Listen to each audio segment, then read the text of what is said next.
I haven't done one of these for a while. There hasn't really been much of a need. I mean, the druggings and the shenanigans, as you'd expect, have continued.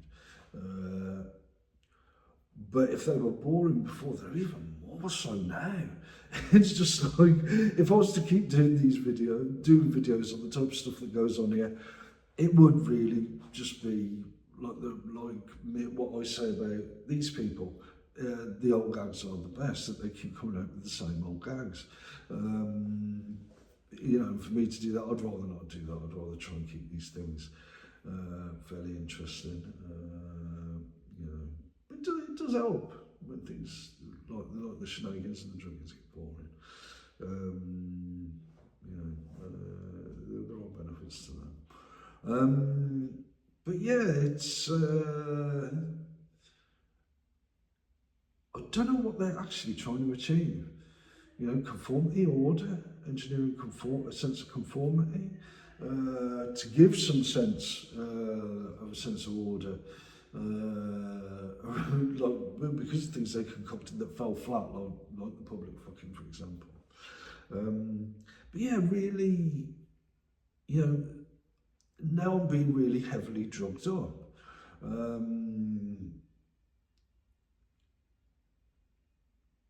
So that I can think and act out of character quite a lot of the time now. That process I first pointed out, I pointed out when I first got here on the 24th of January, in the video called Britannia That's Splendid, that process of me, that I explained elsewhere, looking differently, thinking differently, acting differently to what I would be.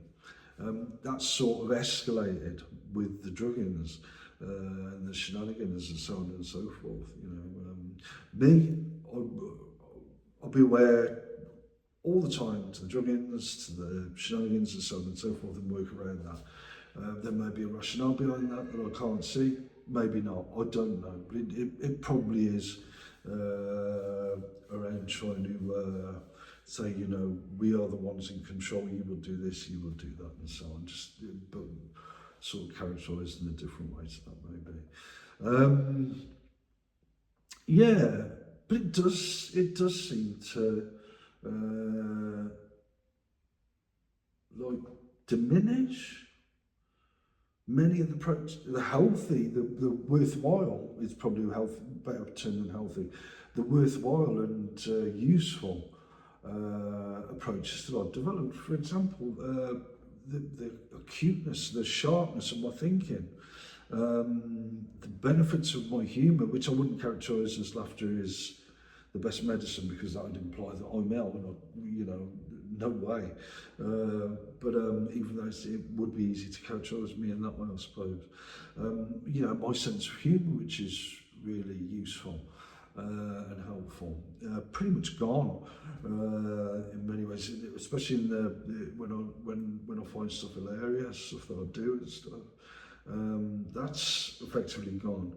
The way I talk in this room, the way I used to talk in this room now seems odd, even though it's actually odd not to talk in this room.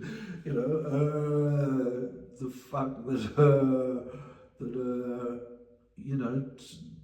the way I talk in this room leads to so many interesting things, so many eureka moments, so many approaches, and it's a really creative and useful method I've got of doing different things.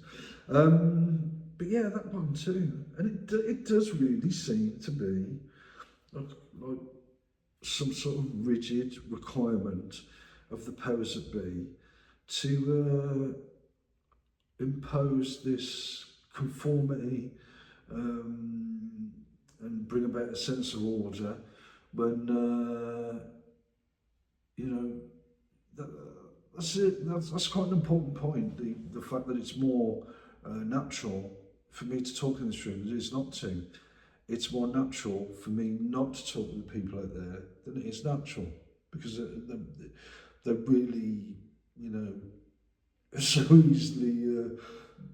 so easily go off their head, sort of thing, and then so easily they're okay. And in this process, that I mentioned the last time I was here. That does seem to have improved though over time. I will say that, but it's still there.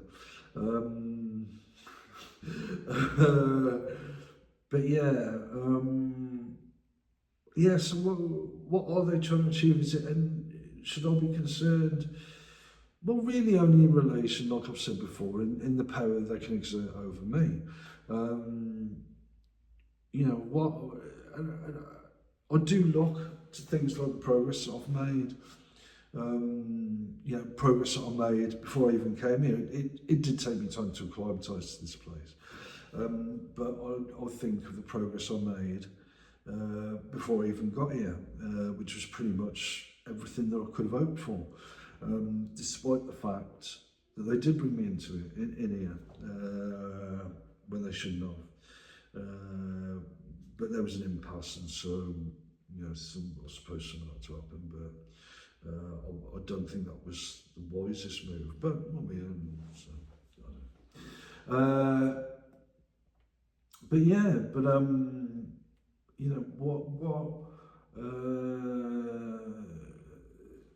there's a clash with my approaches to things and theirs, and like they being the institution that they are. For example, with the 20, 24, 25 years that have just gone, you know, they may cling on to that. I don't know. Has anyone ever been through that sort of thing before?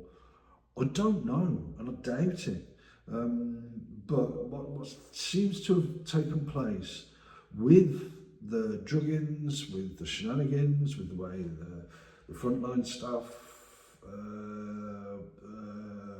and trees actors go on here, what with loads of stuff that goes on here, it does seem to be to sort of it, at least seem that they're going for this thing that I went with 20 years ago, which may be a test, which may be the way they are actually.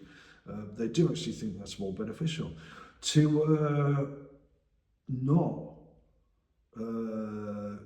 take the idea that, oh yeah, 20, 24 years have just gone. You know, to not take that on board, which would be more realistic and more useful than to position the powers that be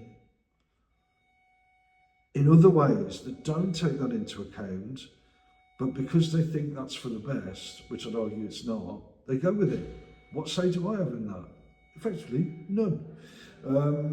But yeah, two instances, acclimatisation and institutionalisation. Now, I've already mentioned it did take me time to acclimatise to this place. I don't think the powers that be knew that was one of the approaches I was taking. Institutionalisation being another one. But going back to acclimatisation, it does take me time to acclimatise to different scenarios. I mean, one of the staff here was put up to asking me, did I want to go to another ward? And I said, well, no, because I'd have to acclimatise to it. I don't see the point. Acclimatisation also taps into what I just mentioned, which is institutionalisation. For example, I'm living here as close, trying to live here, as close to where I'll be when I get back to that flat. You know, live a solitary life, effectively a recluse, which I like, even though I'm not as enamoured with it as I was before I was really doped up to the extent I am now. But it's still something I value. I would value it more if I wasn't so heavily doped up, which is a clue that that doping shouldn't really take place in either the way it is or many of the ways that it is. But yeah, so for example, not going out, going out places, being chaperoned by staff. The next time I go out, I want it to be like it was before I came here. Potentially without what I call the public fucking, which is people either bust into town or not, being put up to perform in different ways and look for big deal dramatic moments and all sorts of stuff like that. You know, that sort of thing. You know, where I just click back into how I was. For example, another example is mixing too much with the people here. I don't think it would be useful anyway. I'm not really interested in it with the vast majority of them, if not all of them. But including the fact that I do tend to be a taciturn and you know, and abrupt. That's my usual my baseline. But yeah, it's you know, doing these different things, living here, like ordering food from elsewhere, and you know, and so on off online, so that I live as close to what I will live back at that flat as what I'm trying to live here. You know, effectively, like all the stuff that I'd done at the flat was all that I needed to do, and yet I was brought here, which doesn't make much sense to me. But like I've said, here I am, so that's that. Yeah, they're trying to work me into going to their meetings and so on and so forth, which I suppose I'll have to do eventually. But they do pull off loads of shenanigans and druggings around their meetings. So I really don't think are helpful, but this is the nature of the powers that be, and all the what is it, middle ages, Hollywood B movie, Shirley Temple, nursery rhyme mentality, and crucible type thinking. Like I say, it does seem to be getting better over time, but their angst does seem to still be there. You know, really, you know, me, I really need to focus on getting back to that flat. Yeah, I'm going to have to work with, I'm going to have to associate with the psychiatric unit in my hometown. But I've already said I won't be going down to their hospital again, to that part of their hospital again. And they'll just have to come around the flat or do it by video conferencing, so I ain't going there. No chance.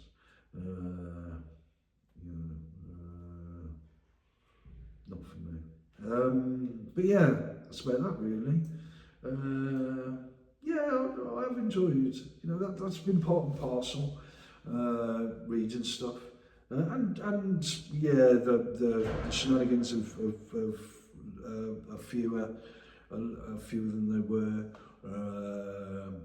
Maybe a bit of the druggings as well, but not the amount of druggings that have taken place. For example, in sort of taking the edge off, sort of thing. But again, were they ever really necessary? I have to question that. Yeah, the thing is, well, yeah, I've got a meeting with them on Monday, I think. I may turn up, I may not. Depends on if they behave themselves with the druggings and the shenanigans, which they probably won't, so I'll probably have to put it off another week. And then, which will possibly escalate into months. Who knows? Yeah, right, back to the books. Forgot to mention, I did mention about books. I forgot to mention what books I've been reading. Books to do with language and power, political theory, institutions, like discourse within institutions. Some pretty interesting stuff. Other stuff as well, but I tried to incorporate that into my involvement with people here. And it's sort of, because of the type of druggings, because the druggings as such, and the shenanigans and so on, it does, all that doesn't let me just go into that stuff easily, utilise that stuff easily, as easily as I would. You know, there's another clue as to how much of these drugs I should be on, if any at all. You know, as far as I can tell, taking into account, you know, all the drugs and all the shenanigans and so on and so forth. But yeah, yeah. just had imposed. Well, it's accurate to say, you know, I'd already dealt with someone bringing up a topic with me that someone else then came and tried to have a conversation with me about. So I just said I've already had that conversation, not interested, and the guy said we want to reassure you, and I said, well, I'm not the one who needs reassuring, and that sort of hints at what I said about the last time the subject, as I then was here, and what still happens here. And that is the people are in a pretty delicate state, but I'm not. You know, I spend the majority of my days just chilling out. You know, the shenanigans amount to pretty much nothing to me these days. Like I said, they are pretty boring, and you just like, you know, the shoots and their mates, they are going to get up to shenanigans, that sort of thing. But yeah, and the druggings, well, the druggings take place and all that. Doesn't seem to be doing them that much good. Yeah, but like I said, I spend my days chilling out. Just I've got this view outside this window, these buildings that they built in, it says 2000, can't verify that. You know, some trees and bushes, that's about it. You see the odd magical, otherworldly, Middle Ages trained birds that come by the window and make all these magical sounds and so on and so forth. And you just basically get on with your day, don't you? You know, but yeah, just like I said, just chilling out throughout my day. You know, when I interact with the people here, it's usually not as it should be or could be. That's just the way it is. It's like, you know, when you're faced with people who are pretty crazy, you know, and your default approach is to like say thanks but no thanks sort of thing, while not being able to distance yourself from crazy people, primarily because a bunch of crazy people brought these crazy people to the state they were in, sort of thing, when you boil it down to its essentials. But anyway, yeah. Anyway, nearly 2 p.m. Nice day out. But me being the reclusive dude that likes to spend the time in a solitary fashion, enjoying his solitude, the tranquility of solitude, it's back to getting on with my day.